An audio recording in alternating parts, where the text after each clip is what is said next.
Jeremians, how are you guys doing today? This is part of a channel update that I'm doing. I am actually going to be returning my Casio CT-X700 back to the shop simply because, you know, it just doesn't feel like a keyboard that I enjoy playing. It is not a bad keyboard. It has improved a lot, but it just simply doesn't excite me. So the guys are coming to pick it up tomorrow and giving me a full refund. You can see I'm going to post up a picture of the return process that I've initiated. So they'll be giving me a refund after I've played with it for a month. And well, these guys are great. They know that I don't enjoy it and it's no point forcing me to keep it, even though I don't like it. So the thing is that I could have given away my CT-X700 to one of my students. As you guys know, I give away a lot of keyboards to my students, but I don't think that would be responsible of me because I just cannot recommend it. You know, it is just not a kind of keyboard that I would use to play. This channel is more of an arranger keyboard kind of channel.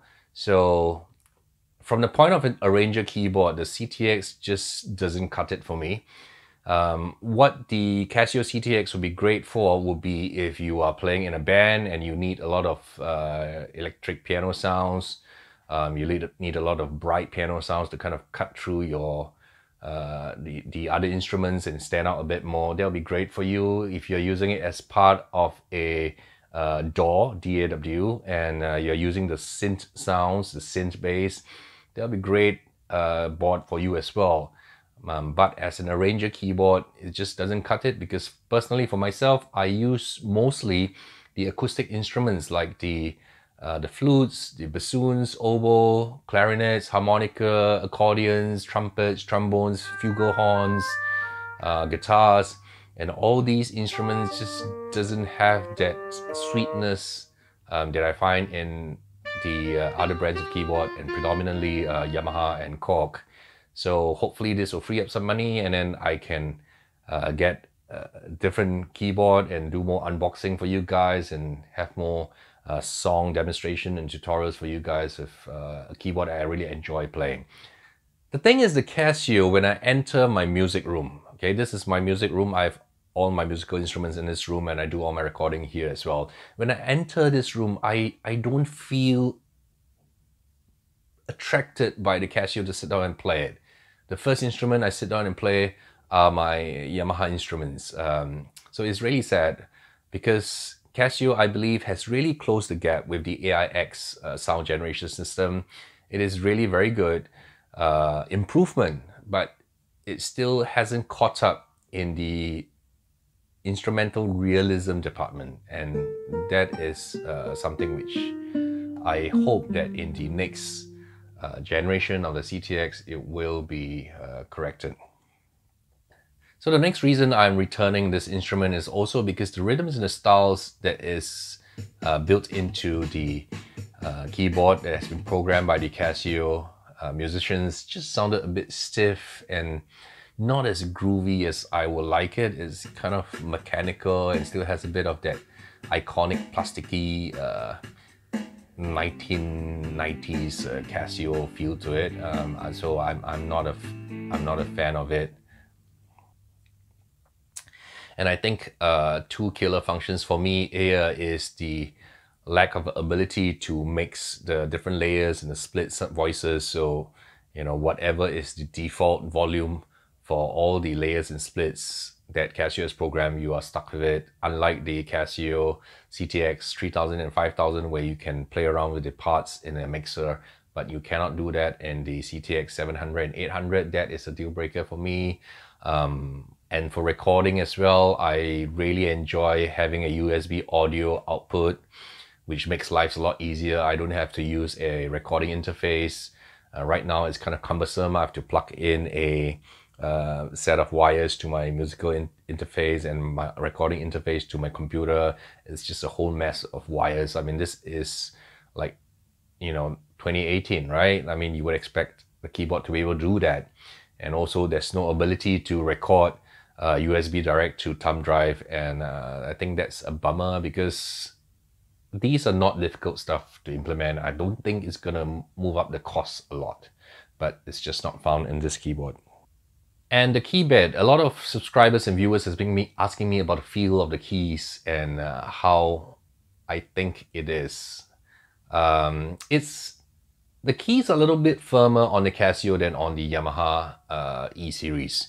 So Casio has tried to emulate a slight weight of piano keys to the CT-X, and it's a personal preference thing, you know. But personally for myself, I still prefer the Yamaha key bed simply because for playing acoustic instruments like saxophones and trumpets, you don't really need such stiff feel to it, it's not a bad feel in the Casio, but it's a matter of personal preference, and I just prefer the Yamaha in this case. And the last reason why I'm returning this keyboard is the user interface has improved tremendously, of course, compared to the previous CTK. You know, it's really bad, you know, but the CTX has improved tremendously. I have to give Casio credit for that. But after using it for 1 month, so you cannot say that I didn't give it a chance. I've been playing with it very often, a couple of times a week, and moving around the menus, but the menu system is just really illogical. It's just kind of confusing and doesn't make sense in a lot of places and not really that easy to use. So my litmus test as to how user-friendly the interface is that you should be able to navigate like pretty much 85–90% without the use of a manual. And for the Casio, it is just not exactly possible. But for the Yamaha E series and S series, you can actually get around to most of the functions without using the manuals. So that is one of the reasons why I'm returning it. I did enjoy my time with it for that 1 month, but not enough that I think I will be using it a lot. You know, I end up using my E463 more, my E363 more. I don't know, I just might pick up a E263, maybe a GNOS. I don't know, maybe a GNOS. Let's see how it goes. Maybe I will even set up a Patreon account, and if each of my subscribers were to just contribute, you know, $1 or $2 each, and that would go towards buying a GNOS, which I can then do more in-depth tutorials, dig into the functions and how to extract the best out from the GNOS. I also do singing as well, so instruments like the GNOS and the PSR S775 is very useful because it has the vocal harmony function. If you look at one of my videos that I've done like 10 years ago, I played on the PSR S910 and I also sang on it, and there was this vocal harmony that I was using to create like backing voices. I enjoy doing that, and on the lower end E series and the Casio, I cannot do that. So I would like to be able to get something where I can do all that again. That is all for today. I hope you guys enjoyed this channel updates, and I'll see you guys in the next video soon. Bye bye.